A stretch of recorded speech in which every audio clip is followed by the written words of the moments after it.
Kembali di Kompas Siang, Saudara. Politisi PDI Perjuangan Masinton Pasaribu menyambut positif rencana pembentukan Kabinet Zakon atau Kabinet para ahli di pemerintahan Presiden terpilih Prabowo Subianto. Prabowo juga telah memanggil orang terdekatnya dalam tim transisi untuk membahas Kabinet pemerintahan.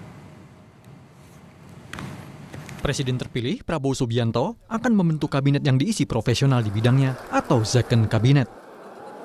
Kata politisi PDI Perjuangan Masinton Pasaribu, komposisi kabinet memang seharusnya diisi profesional di bidangnya, baik dari partai politik ataupun bukan. Selain berintegritas dan anti korupsi, Masinton juga meminta agar Menteri Prabowo bekerja sepenuh hati, bukan dengan gimik. Menurutnya, kabinet sekarang sudah tertular virus gimik, padahal gimik tidak menyelesaikan masalah.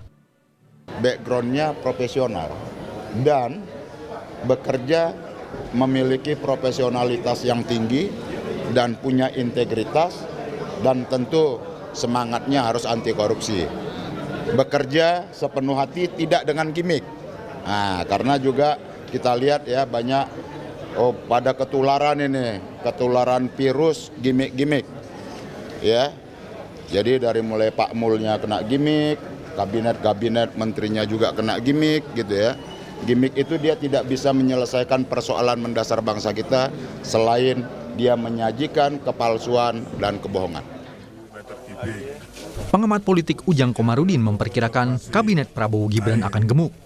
Dia memprediksi Prabowo akan mengakomodasi berbagai kepentingan, termasuk partai politik koalisi, tim sukses, serta kalangan ahli dan profesional.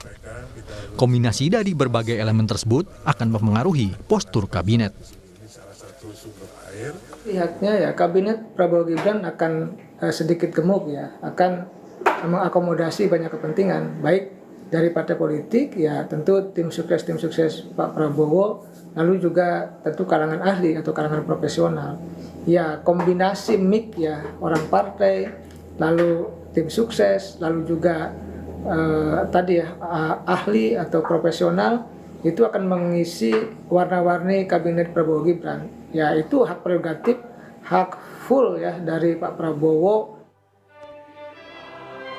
Sebelumnya, Presiden terpilih yang juga Ketua Umum Partai Gerindra, Prabowo Subianto, sempat membocorkan siapa saja yang akan mengisi kabinet pemerintahnya mendatang. Saat Rapimnas Partai Gerindra, Prabowo pun meminta izin Jokowi agar sebagian di antaranya kembali bertugas di kabinet Prabowo Gibran. Di pesawat itu 5 jam terbang, 5 jam diskusi. Jadi itu alasan Pak, kalau Bapak ajak, mereka itu alasan. Bapak Presiden kami jemput di Merauke. Dia mau terbang duluan, nggak berani terbang sama Pak Jokowi. Akal kalian, aku sudah tahu ini. Pak maaf Pak, karena Bapak pilih orang-orang hebat, mungkin sebagian dari mereka di kabinet saya Pak nanti ini. Tapi saya sudah tahu akal kalian. Menjelang pelantikan sebagai presiden terpilih, Prabowo Subianto rapat di Hambalang membahas rancangan kabinet. Wakil Ketua Umum Partai Gerindra, Rahayu Saraswati mengatakan, pemanggilan sejumlah tokoh ke Hambalang untuk finalisasi rancangan struktur kabinet Prabowo Gibran. Tak hanya Koalisi Indonesia Maju, Prabowo Gibran juga masih membuka pintu bagi parpol lain yang ingin bergabung di pemerintahan mendatang.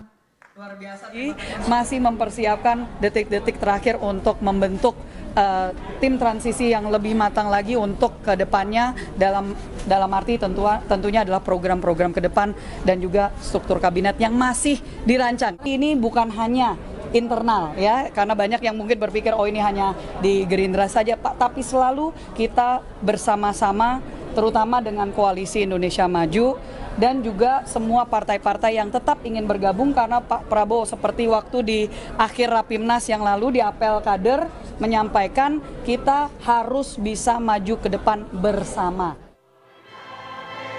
Sebelumnya, Wakil Ketua Dewan Pembina Partai Gerindra, Hasim Joyo Hadikusumo, sempat memberi bocoran soal 4 sosok menteri di kabinet Prabowo Gibran. Menurut Hasim, sejumlah nama yang akan mengisi kursi menteri nantinya berasal dari SMA Taruna Nusantara. Namun, Hasim enggan membocorkan siapa saja sosok yang dimaksud. Tim Liputan, Kompas TV. Bapak Agus Gumiwang Kartasasmita.